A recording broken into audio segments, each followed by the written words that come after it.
بسم الله الرحمن الرحيم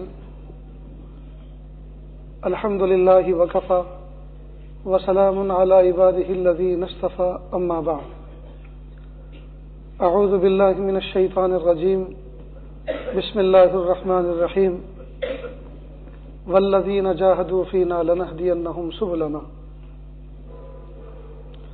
وقال رسول الله صلى الله عليه وسلم خير العمل ما قل وديم عليه أو كما قال عليه الصلاة والسلام سبحان ربك رب العزة عما يصفون وسلام على المرسلين والحمد لله رب العالمين اللهم صل على سيدنا محمد وعلى آل سيدنا محمد وبارك وسلم اللهم صل على سيدنا محمد وعلى آل سيدنا محمد وبارك وسلم اللهم صل على سيدنا محمد وعلى آل سيدنا محمد وبارك وسلم.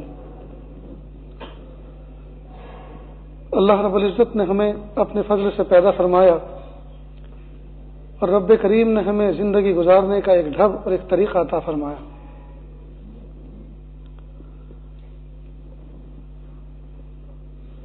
ہمیں چاہیے کہ ہم اللہ تعالیٰ کی بھیجی ہوئی شریعت جو محبوب صلی اللہ علیہ وسلم کے ذریعے سے دنیا میں آئی ہم اس کو سمجھیں، اس پر عمل کریں.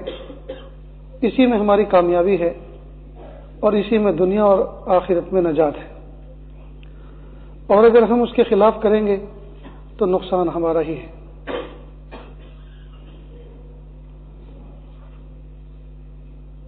عام طور پر دیکھا ہی گیا ہے کہ کلمہ دو لفظوں کا نام ہے، لا الہ الا اللہ محمد الرسول اللہ صلی اللہ علیہ وسلم. لیکن اس کلمہ پڑھنے کے بعد ایک ذمہ داری عائد ہوتی ہے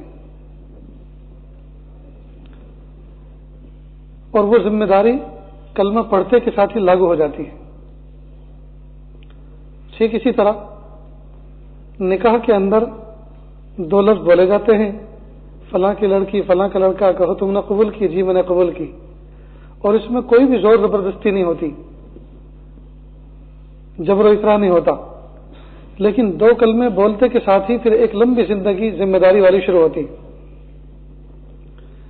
جیسے توحید کا کلمہ پڑھنے کے بعد ایک ذمہ داری لاگو ہو جاتی ہے، پوری شریعت، پوری معاشرت، عقائد، عبادات، معاملات، معاشرت، یہ ساری کی ساری بالکل ایسی ہونی چاہیے جیسے اللہ کو پسند ہے. اسی طرح نکاح کے بعد بھی انسان کی زندگی میں کچھ ذمہ داریاں آتی ہیں، اور وہ ذمہ داری وہ ہیں جن کو ہم اکثر سیکھتے نہیں ہیں. جیسے کوئی کلمہ پڑھ کے کودتا پھرے، گھومتا پھرے، اور سے پوچھے نماز پڑھی ہے کہ نہیں، نماز تو میں نہیں جانتا. زکوٰۃ جانتے ہو؟ یہ بھی میں نہیں جانتا. رمضان کے روزے کہ یہ بھی میں نہیں پہچانتا. حج کہ یہ تو مجھے پتہ ہی نہیں کہ یہ ہے کیا چیز. تو جیسے اس نے نہیں سیکھا، نہیں عمل کر رہا، تو کتنا بڑا نقصان اٹھا رہا ہے. اسی طرح نکاح کے بعد، نکاح کے کلمات کہنے کے بعد، ایجاب و قبول کے بعد ایک لامتناہی سلسلہ شروع ہوتا ہے زندگی کا. افسوس کی بات ہے کہ جو ازدواجی زندگی سے وابستہ افراد ہوتے ہیں ان کو یہ پتہ نہیں ہوتا کہ ہمیں کرنا کیا ہے. بس وہ یہ سمجھتے ہیں کہ نکاح جو ہے خواہشات نفسانی کی تکمیل کا ایک جائز اور حلال طریقہ ہے اور بس ختم. نہیں، ایسا نہیں ہے. اس کے بہت سارے مقاصد ہیں، نکاح کے بہت سارے مقاصد ہیں. اس کے ذریعے سے حسن معاشرت وجود میں آتی ہے. اس کے ذریعے سے نیک نسل انسانی کا ایک سلسلہ شروع ہوتا ہے. اس کے ذریعے سے حقوق کو بیلنس کرنے کا ایک سسٹم ہوتا ہے. اس کے ذریعے سے عبادت پر ایک دوسرے کو تیار کرنے کا موقع ملتا ہے. اس کے ذریعے سے ایک دوسرے کی ہمت افزائی کا موقع ملتا ہے. اس کے ذریعے سے ایک دوسرے کو ڈپریشن سے اور احساس کمتری سے نکالنے کا موقع ملتا ہے. اس کے ذریعے سے اپنی صلاحیتوں کو ظاہر کرنے کا ایک بہت بہترین موقع اللہ عطا فرماتے ہیں. اس کے ڈھیر سارے مقاصد ہیں نکاح کے. لیکن عام طور پر نوجوان بچے سمجھتے ہیں نکاح کا مقصد بس ایک ہی ہے کہ اپنی خواہشات نفسانی کو جائز طریقے سے ادا کر لو. یہ ہی مقصد نہیں ہے، یہ بھی ایک مقصد ہے. اس کے علاوہ اور بھی بہت سارے مقاصد ہیں جن کو ہم ادا نہیں کر پا رہے.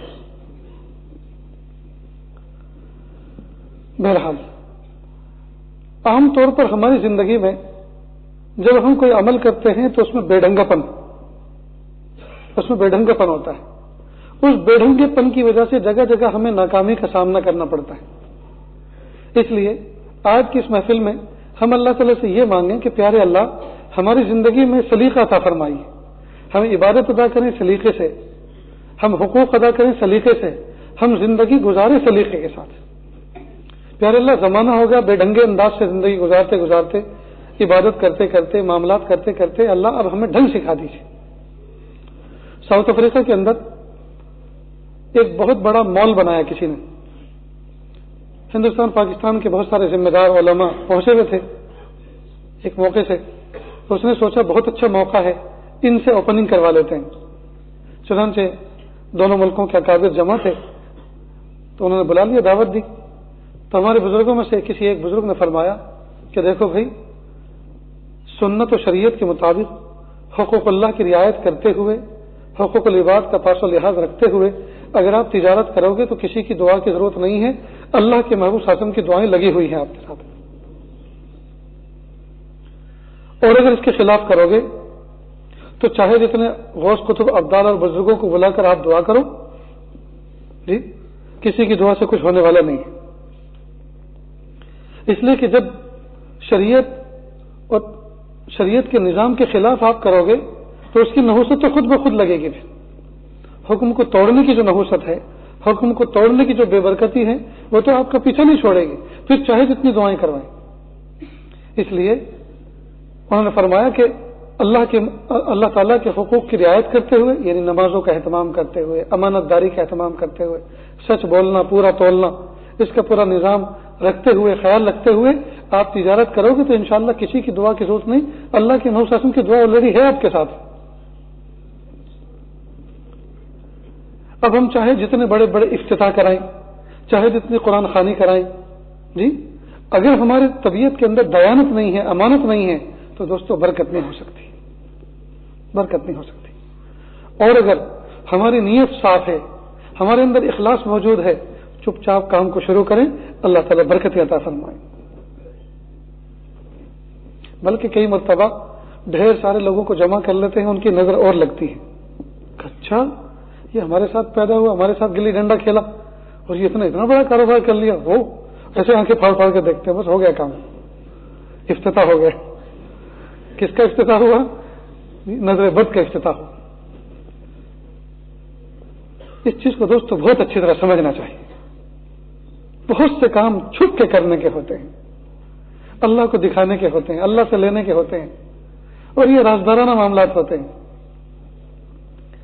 لیکن ہمارا جو نفس ہے وہ اظہار چاہتا ہے، ہمارا نفس اظہار چاہتا ہے، لہذا اظہار کر بیٹھتا ہے اور نقصان اٹھاتا ہے۔ اللہ حفاظت فرمائے۔ تو ہم اپنی زندگی کو ایک ڈھب کے ساتھ، ایک ترتیب کے ساتھ گزاریں۔ محبوب صلی اللہ علیہ وسلم فرما رہے ہیں خیر العمل ما قل ودیم علیہ، بہترین عمل وہ ہے جو تھوڑا ہو اور پابندی کے ساتھ ہو، جو تھوڑا ہو اور پابندی کے ساتھ ہو۔ بچپن میں ایک شعر پڑھا تھا، جو پتھر پہ پانی پڑے مستقل تو گھس جائے بے شبہ پتھر کی سل، جو پتھر پہ پانی پڑے مستقل تو گھس جائے بلا شبہ پتھر کی سل، رہو گے اگر تم یوں ہی مستقل تو ایک دن نتیجہ بھی جائے گا مل۔ بہت سے پرانے نل ہوتے ہیں اور ان کے اس میں لیکیج ہوتا ہے، ڈراپ ڈراپ، قطرہ قطرہ قطرہ گرتا رہتا ہے، تو نیچے پتھر کی سل پڑی ہوتی ہے، اس میں سوراخ ہو جاتا ہے۔ حالانکہ ایک قطرے کی کیا مقدار ہے، کیا اس میں زور ہے، لیکن مستقل گرتا رہتا ہے تو پتھر کی سل میں سوراخ ہو جاتا ہے۔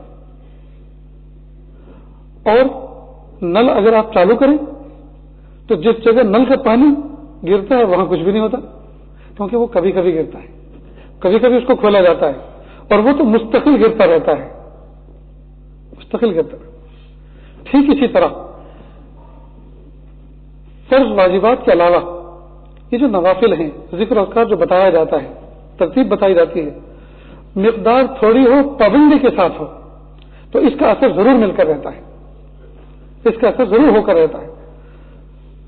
اور کئی مرتبہ ہم مقدار بڑی لمبی کر لیتے ہیں اور 2-4 دن کر کے اس کے بعد ایسے ڈھیلے ہوتے ہیں پھر زمانہ گزر جاتا ہے کہ وہ عمل ہو ہی نہیں پاتا۔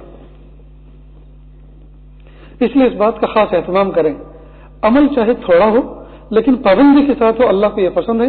محبوب صلی اللہ علیہ وسلم نے اپنی زبان مبارک سے فرمایا خیر العمل ما قل ودیم علیہ، بہترین عمل وہ ہے